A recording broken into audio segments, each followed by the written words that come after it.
챕터 2 기계가공 이론 강의 시작하도록 하겠습니다. 첫 번째 절삭 이론입니다. 우선 절삭 가공의 정의에 대해서 알아둬야 되는데요. 이 절삭 가공이라고 하는 것은 공작물보다 경도가 높은 공구를 사용해서 공작물과의 상대적인 운동으로 불필요한 부분을 깎아내어 원하는 모양의 치수로 부품을 만드는 가공 방법이 되겠습니다. 여기서 키워드는 이 불필요한 부분을 깎아내어 라는 부분이 되겠죠. 이 불필요한 부분을 깎아내게 되면 필연적으로 이 칩이라는 것이 발생을 하게 되는데요. 이 칩은 형상과 관계가 없는 그런 찌꺼기 부분을 칩이라고 생각하시면 되겠습니다. 즉 칩이 발생하는 가공이 절삭 가공 방법이 되겠죠. 이런 절삭 가공에 미치는 영향력으로는 우선 절삭 속도가 가장 영향을 많이 미치고요. 이 절삭 속도라고 하는 것은 절삭 운동에서 공구와 공작물 사이의 상대 속도를 뜻합니다. 이 단위는 미터 퍼 미뉴트 단위를 쓰고요. 다음 두 번째는 이송이 절삭 가공에 두 번째로 영향을 미칩니다. 이송이라고 하는 것은 공작물을 회전시켜 가공하는 경우에 공작물이 1회전할 때마다 공구가 이동하는 거리를 이송이라고 하는데요. 그래서 이 단위는 밀리미터 퍼 스트로크가 되겠습니다. 세 번째로 절삭 깊이가 되겠는데요. 이 절삭 깊이는 공작물 1회 깎아내는 깊이를 뜻합니다. 이렇게 절삭 가공에 미치는 영향력까지 알아봤고요. 두 번째 칩의 종류입니다. 이 칩이 발생하는 가공 방법이 절삭 가공이라고 말씀을 드렸는데요. 이 칩은 이 환경에 따라서 조건에 따라서 네 가지로 우리가 분류를 할 수가 있습니다. 첫 번째로 유동형 칩, 두 번째 전당형 칩, 그 다음에 균열형 칩, 열단형 칩 이렇게 네 가지의 종류가 있고요. 이 네 가지를 구분하는 문제가 많이 출제가 됐었습니다. 먼저 보시겠습니다. 유동형 칩이라고 하는 것은 우선 연성재료의 고속절삭에서 나타나는 칩의 형태인데요. 이것은 연속적으로 발생하는 칩이 되겠습니다. 그럼 이런 것들은 표면이 굉장히 고르게 매끈하게 나오게 되고요. 하지만 칩이 연속적으로 나오기 때문에 칩 제거에 좀 어려움이 있다는 그런 단점을 가지고 있습니다. 하지만 이 칩의 형상 중에서는 가장 이상적인 칩의 형태라고 볼 수 있겠죠. 두 번째, 전단형 칩입니다. 반연성 재료의 이 저삭 절속에서 나타나는 칩의 형태인데요. 위에 유동형 칩과는 달리 연성 재료를 쓰는 것은 똑같지만 절삭 속도가 고속 절삭이 아닌 저속 절삭에서 실행이 되기 때문에 칩은 어느 정도 연속되어 나오긴 하는데 끊어지기가 굉장히 쉽다는 단점을 가지고 있습니다. 이 뒤에 나오는 열단형 칩과 유동형 칩의 중간적 상태라고 보시면 되겠고요. 세 번째 균열형 칩입니다. 유동형 칩과 이 전단형 칩은 연성 재료를 가지고 가공을 했었는데요. 균열형 칩은 연성 재료가 아닌 깨지기 쉬운 성질인 취성 재료를 가지고 저속 절삭할 때 나타나는 칩의 형태가 되겠습니다. 균열형 칩은 이 취성 재료를 절삭할 때 나타나는 칩의 형태라는 거 알아두시면 되겠고요. 네 번째로 열단형 칩입니다. 이 열단형 칩은 극연강, 알루미늄 합금 등과 같이 이 점성이 큰 재료를 절삭할 때 고속 절삭이 아닌 또 저속 절삭에서 나타나는 칩의 형태인데요. 이것은 우선 점도가 그리고 점성이 큰 재료를 사용한다는 것이 중요한 내용이 되겠습니다. 이러한 환경에서 절삭을 하게 되면 점성이 높고 절삭도가 낮은 상태에서 가공을 하게 되면 공구의 날 끝에 이렇게 재료가 들러붙는 현상이 나타나게 됩니다. 그렇게 되면 이렇게 들러붙는 것이 일시적으로는 공구를 보호해주는 효과를 낼 수도 있지만 이것은 굉장히 일시적이고요. 이런 것들은 표면을 굉장히 닫은 면을 되게 저하시키고 공구 마모를 유발시킨다는 그런 단점을 가지고 있습니다. 정리를 하자면 유동형 칩과 전단형 칩은 연성 재료를 사용합니다. 고속 절삭에서 사용하는 것은 유동형 칩이 되겠고요. 저속 절삭을 했을 때 나타나는 칩의 형태는 전단형 칩이 되겠습니다. 취성 재료를 사용해서 저속 절삭 환경에서 절삭을 하게 되면 균열형 칩이라는 칩의 형태가 나오고요. 극연강, 알루미늄 합금 등과 같이 고점성의 재료를 가지고 저속 절삭했을 때 나오는 칩의 종류가 열단형 칩이 되겠습니다. 이렇게 유동형 칩은 연속적으로 발생하기 때문에 칩의 제거가 어렵다는 그런 단점을 가지고 있지만 그 외에는 다 장점이라고 보시면 되겠고요. 가장 이상적인 칩의 형태가 유동형 칩, 그리고 중간 형태 전단형 칩이 있었고요. 그리고 칩의 분리로는 좋겠지만 표면이나 공구 마모면에서는 굉장히 안 좋은 단점을 가지고 있는 것들이 균열형 칩이 되겠고요. 그리고 열단형 칩이 있었습니다. 이렇게 네 가지를 키워드를 가지고 이렇게 구분해 주시면 되겠습니다. 다음은 구성인선입니다.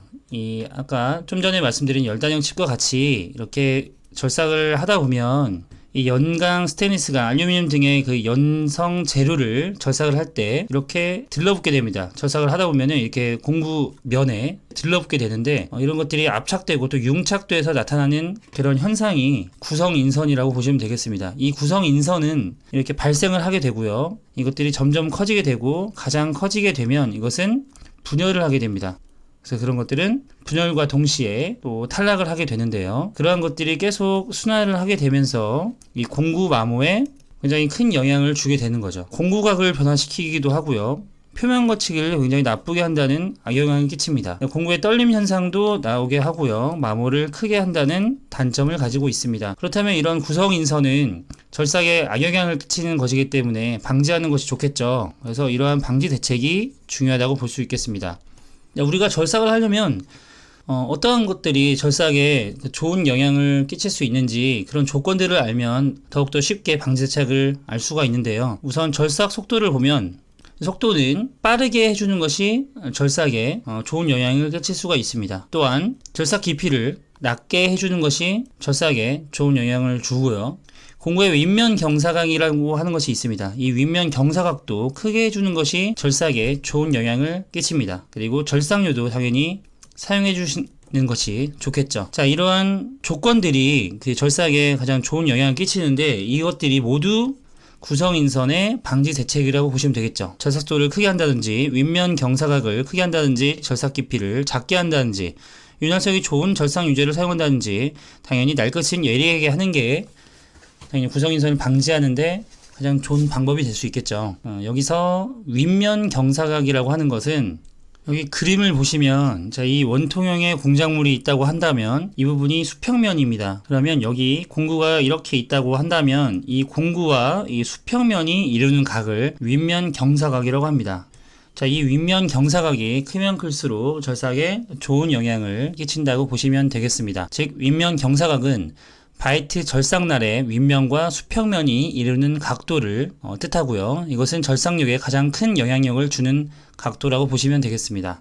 다음은 절삭 저항과 온도입니다. 절삭 저항의 3분력에는 주분력, 배분력, 이송분력이 있습니다. 주분력이 가장 많은 지분을 가지고 있고요. 배분력은 2에서 4, 그리고 이송분력은 그 다음으로 1에서 2 정도의 지분을 가지고 있습니다. 절삭 저항은 재질이 연할수록 공구의 윗면 경사각이 높을수록 절삭도가 빠를수록 절삭력을 사용했을 때 적게 나타나는 거. 자, 절삭 저항과 구성인선의 방지 대책 모두 다 절삭 그 조건이 좋으면 좋을수록 구성인선은 방지되고 절삭 저항은 작게 나타날 수 있겠죠. 그래서 우리가 그 위에서 배웠듯이 절삭에 가장 그 좋은 영향을 끼치는 그런 환경을 조건을 우리가 알고 있으면 어렵지 않게 우리가 경사각은 뭐 높을수록 절삭도가 빠를수록 뭐 이런 것들을 어렵지 않게 유추해 놓을 수가 있겠습니다.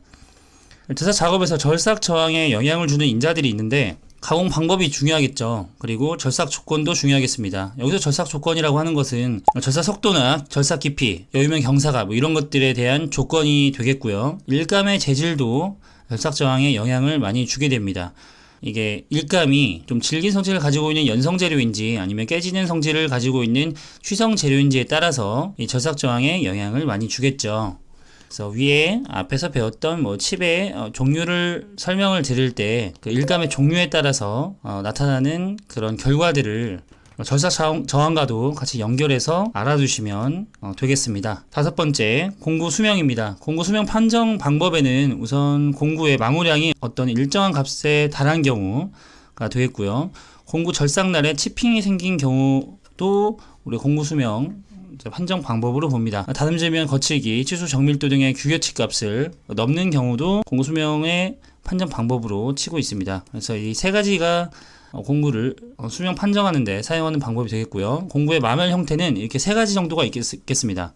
경사면 마멸, 크레이터 마멸이라고도 하고요. 여우면 마멸, 플랭크 마멸이라고도 합니다. 그리고 치핑, 이렇게 세 가지의 마멸 형태가 있는데요. 이 경사면 마모는 이렇게 크레이터 마모라고도 한다는 거, 그리고 여유면 마모는 플랭크 마모라고도 한다는 거, 이렇게 동여가 뭔지를 물어보는 문제가 많이 출제가 됐었습니다. 그리고 치핑이라고 하는 것이 그 공도가 매우 높고 인성이 작은 공구를 사용했을 때 공구의 날 모서리를 따라서 작은 조각으로 떨어져 나가는 것을 치핑이라고 하는데요. 자, 이 공구 수명 판정 방법에서 이 치핑이 생긴 경우를 수명이 다 됐다고 판정을 하는데, 자, 이렇게 공구가 절삭을 하다 보면 이게 떨어져 나가겠죠. 이렇게 조금씩 떨어져서 부서져서 혹은 마모가 돼서 이렇게 떨어져 나가는 것이 치핑이라는 현상인데, 이렇게 치핑 현상이 일어나게 되면 공구 수명이 다 됐다라고 판정을 하는 것이죠. 그래서 마모 형태, 즉 마멸 형태는 경사면 마멸, 그리고 여유면 마멸, 그리고 치핑, 이렇게 세 가지가 있다는 거 체크하고 넘어가시면 되겠습니다. 개념 잡기 문제 바로 풀어보도록 하겠습니다. 자, 일감을 절삭할 때 바이트가 받는 절삭 저항의 크기 및 방향에 미치는 영향이 가장 적은 것. 우선 가공 방법 영향을 끼쳤었죠. 그리고 절삭 속도라든지 절삭 깊이, 옆면 경사각 등에 대한 조건 등이 있었고요. 그리고 연성재료, 취성재료, 이런 일감의 재질도 절삭 저항에 굉장히 많은 영향을 끼친다고 설명을 드렸습니다. 그래서 여기서 미치는 영향이 가장 적은 것은 기계의 중량이 되겠죠. 답은 4번이 되겠습니다.